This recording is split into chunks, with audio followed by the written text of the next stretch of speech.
এবাৰ যিহেতু শিৱৰাত্ৰি দুদিন পৰিছে আৰু আমাৰ ওচৰৰে নামঘৰ এটাত পাতিছিলে শিৱৰাত্ৰি, তাতে মই আগদিনাখন শৰাই দি থৈ আহিছিলোঁ আৰু পিছদিনা ৰাতিপুৱা মই শৰাইখন আনিবলৈ গ'লোঁ। তাৰপিছত আকৌ ওলালোঁ মই লগৰখিনিৰ লগত ওচৰৰে কালী মন্দিৰ এটালৈ বুলি, আৰু লগতে শিৱ মন্দিৰো আছিলে আৰু তাতে শিৱ পূজা হৈ আছিলে। তাতেই মই জলাভিষেক কৰি মেলি ধুনীয়াকৈ পূজা কৰি আহিলোঁ।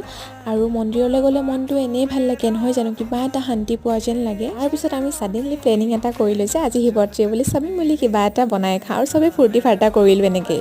একদম সৌভাগ্যবাৰী পাব আপোনালোকে, যোগাযোগ কৰিব দেই। এইফালে চাওক, DM4 ৰিষ্টা বুলি কয় নে? DM4 ৰিষ্টা দেই, DM4 ৰিষ্টা।